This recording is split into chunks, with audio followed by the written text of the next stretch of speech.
That $2,400 Gucci handbag sitting in your closet right now costs between $200 and $400 to manufacture. The leather came from the same European tanneries that supply brands charging a third of the price. The stitching was done on the same industrial machines. And the hardware, those shiny gold clasps and buckles, cost the factory about $8 per set. But here is what makes this even worse. 20 years ago, that same Gucci bag was made with better leather, heavier hardware, and more hand finishing than what you get today. The prices went up, the quality went down, and most people have no idea because the logo still looks the same on the outside. Today we are ripping the tag off 5 luxury fashion houses that are charging you 10, 20, sometimes 40 times what their products cost to make, while quietly cutting corners you would never notice unless someone showed you exactly where to look. And then, because not every luxury brand is running this playbook, we are going to show you the 5 houses where the craftsmanship actually justifies what you pay. Let's start with the brands robbing you. Number 1. Gucci. Gucci was founded in Florence in 1921 as a leather goods house built on Italian artisan tradition. For decades, the name meant something real. Hand-stitched leather, family workshops in Tuscany, materials you could feel the quality of before you even looked at the price tag. Kering happened. Kering, the French luxury conglomerate, acquired Gucci and turned it into a growth machine. Revenue targets replaced craft standards. Marketing budgets ballooned past $1 billion a year. And the product itself quietly became secondary to the logo printed on it. Here is what that looks like in practice. A Gucci men's leather briefcase retails at around $2,500. The full-grain calfskin leather costs the factory approximately $300. Assembly, stitching, and hardware add another $150. Total production cost sits around $450. That is an 82% markup from factory to retail. But it gets worse. Independent leather experts have documented Gucci shifting from full grain to corrected grain leather on several product lines over the past decade. Corrected grain leather is sanded down to remove imperfections, then coated with a synthetic finish. It looks perfect in the store. It falls apart in 2 years. And it costs roughly 40% less than the full grain leather they used to use. The prices went up 30% in the same period. The quality went down. The margin went up. That is not luxury. That is a licensing operation with a leather goods side hustle. Number 2. Balenciaga. If Gucci is a luxury brand coasting on its legacy, Balenciaga is a luxury brand openly mocking its own customers and charging them $4,000 for the privilege. Balenciaga was founded in 1919 by Cristobal Balenciaga, a Spanish couturier so talented that Christian Dior once called him the master of us all. The original house was known for architectural precision, innovative silhouettes, and construction techniques that other designers could not replicate. Fast forward to today. Under creative director Demna, Balenciaga sells a clear adhesive tape bracelet for $4,000. A terry cloth towel wrapped around your waist for $900. A handbag shaped like a bag of potato chips for $1,850. And a destroyed sneaker, intentionally made to look filthy and falling apart, for $1,850. The manufacturing cost of that towel skirt is approximately $18 to $25. It is terry cotton with 2 buttons sewn inside the waistband. The potato chip bag is glossy calfskin with aged hardware, costing the factory around $200. Now, some people argue this is art, that Demna is making a commentary on consumerism, sure. But the commentary does not change the fact that the production cost of these items is a tiny fraction of what customers pay. And unlike Cristobal Balenciaga's original designs, which were engineering marvels in fabric construction, the modern pieces are not technically difficult to produce. You are paying for the provocation, not the craftsmanship. And then there was the 2022 advertising scandal involving children and inappropriate imagery, which sent the brand into crisis mode and dropped their ranking on the list index from number 1 to number 18 in a single quarter. Number 3. Burberry. Burberry is the cautionary tale of what happens when a heritage brand chases trends instead of protecting what made it special. For over a century, Burberry meant one thing: the trench coat. Gabardine fabric invented by Thomas Burberry himself in 1879. Waterproof, breathable, practically indestructible. British military officers wore Burberry trenches in both world wars. The product was legendary because the product was genuinely great. Then Burberry decided it wanted to be a fashion house instead of a heritage outerwear brand. They hired and fired creative directors every few years, chasing whatever aesthetic was trending. They expanded into perfumes, accessories, and entry-level products that diluted the brand, and most importantly, they moved significant portions of their manufacturing out of Britain. A classic Burberry trench coat now retails between $2,000 and $3,000. But quality reports from longtime customers consistently describe thinner fabric, cheaper lining materials, and plastic buttons, replacing horn buttons on lower-tier models. The gabardine that made Burberry famous is still used on their premium line, but the average buyer walking into a Burberry store today is getting a product that would have been considered their B-tier offering 15 years ago. You are paying for the check pattern, not the engineering that created the trench coat. Number 4. Versace. Versace has always been more about spectacle than subtlety. Gold Medusa heads, Baroque prints, neon colors. Gianni Versace built the brand on excess, and it worked because the craftsmanship underneath the flash was genuinely Italian and genuinely high quality. But since Capri Holdings, the same group that owns Michael Kors, acquired Versace in 2018 for $2.12 billion, the brand has followed the exact same playbook that diluted Michael Kors. More products, more accessible price points, more licensing deals, and less control over manufacturing quality. Versace now sells t-shirts with printed logos for $600. The cotton is standard weight, the printing is industrial screen print, and the construction is basic single needle stitching. Comparable quality t-shirts from non-luxury brands cost $40 to $60. The Medusa head on the chest is worth $540 apparently. That is the brand tax in its purest form. Number 5. Dolce & Gabbana. Dolce & Gabbana still manufactures a significant portion of their clothing in Italy, which is more than some brands on this list can claim. But the pricing has become detached from any reasonable relationship with production cost.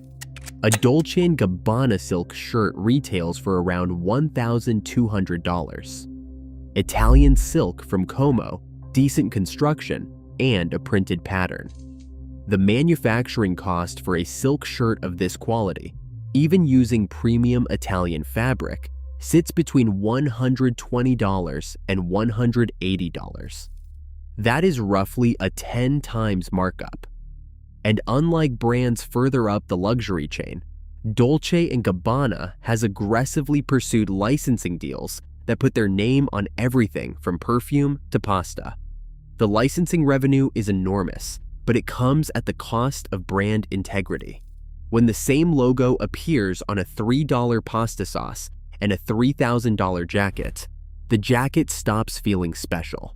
Combined with multiple controversies, including the 2018 incident in China that essentially destroyed their presence in the world's largest luxury market, Dolce & Gabbana is a brand charging top-tier luxury prices while operating with the brand discipline of a mid-market label.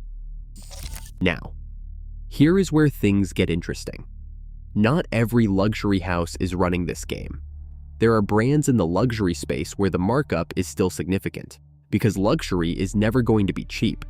but where the craftsmanship, material quality, and manufacturing integrity actually justify a premium price. These are the brands where your money buys something real. Number 1. Hermes. Hermes is the standard that every other luxury brand should be measured against, and the reason most of them fail the comparison. Founded in 1837 as a harness and saddle maker in Paris, Hermes has maintained an almost obsessive commitment to in-house craftsmanship that no other major luxury brand can match. Every Birkin bag is made by a single artisan from start to finish, not an assembly line, not a factory floor with workers handling one step each. One person, one bag, 18 to 24 hours of hand stitching using a technique called saddle stitching, which uses 2 needles and wax linen thread. The leather is selected from the top 1% of hides. A single flaw means the entire hide is rejected. The hardware is made from precious metals and hand polished. The thread is hand waxed. Yes, a Birkin costs $8,000 to $12,000 or more. The production cost is estimated at around $800 to $1,500, depending on the leather. That is still a significant markup. But unlike the brands we just covered, the quality has not declined. If anything, Hermes has become more selective with materials over time, not less. Here is the ultimate proof. Hermes bags appreciate in value on the secondary market. A Birkin purchased 10 years ago is worth more today than what was paid for it. Try that with a Gucci bag. Number 2. Brunello Cucinelli. If Hermes is the king of luxury leather, Brunello Cucinelli is the king of cashmere. And unlike most luxury brands, this one is still run by its founder. Brunello Cucinelli founded the company in 1978 in a 14th century castle in Solomeo, Italy. That castle is still the company headquarters. The artisans who make the clothing work there. Cucinelli is famous for paying his craftspeople above market rates, providing free lunches, and donating a significant portion of profits to his foundation. But the real story is the product. Cucinelli sources cashmere exclusively from the finest goats in Inner Mongolia, selecting only fibers from the neck and belly regions, because those are the softest and longest. The fibers are hand-collected and hand-dyed using plant-based dyes. Each garment is handmade by Italian artisans. A Brunello Cucinelli cashmere sweater starts at $1,200. The raw cashmere alone costs the company between $150 and $300 per sweater, depending on grade. The hand labor, dyeing, and finishing add another $200 to $400. Total production cost is roughly $350 to $700. That is a 2 to 3 times markup. Compare that to the 8 to 12 times markup at Gucci. The product is better, the workers are treated better, and the founder still personally oversees quality. This is what luxury is supposed to look like. Number 3. Loro Piana. Loro Piana is the brand that billionaires wear when they do not want you to know they are wearing a $4,000 sweater. Founded in 1924 in the Piedmont region of Italy, Loro Piana controls the entire supply chain from raw fiber to finished garment. They own exclusive relationships with cashmere herders in Mongolia and vicuna breeders in Peru. Vicuna is the rarest and most expensive fiber on earth. Softer than cashmere and produced in quantities so small that a single vicuna scarf can cost $10,000. Loro Piana does not put conspicuous logos on their products. There is no Medusa head, no interlocking letters, no Baroque print screaming for attention. The quality speaks for itself. Silicon Valley executives wear Loro Piana because the fabric quality is immediately obvious to anyone who touches it, and completely invisible to anyone who does not know what they are looking at. Their rain system technology renders cashmere weatherproof without changing its feel, which is a genuine material innovation that took years to develop. That kind of research and development is where markup becomes justifiable. Number 4. Bottega Veneta. Bottega Veneta's famous motto was "when your own initials are enough." No logos, no monograms, just the distinctive intrecciato weave, a hand-woven leather technique that takes skilled artisans significantly longer to produce than standard leather construction. Each piece of intrecciato leather is hand-cut into thin strips and then hand-woven by artisans in Vicenza, Italy. The technique creates a product that is structurally stronger than standard leather construction, develops a unique patina over time, and is instantly recognizable without needing a single logo. Under creative director Matteo Blasi, Bottega Veneta has doubled down on craft. The brand has expanded its atelier program, investing in training new artisans and preserving traditional Italian leatherworking techniques. Are Bottega products expensive? Absolutely. A Jodi bag runs around $3,500. But the hand-weaving technique genuinely takes longer, requires more skill, and produces a structurally superior product. The markup exists, but the foundation underneath it is solid. Number 5. Zegna. Ermenegildo.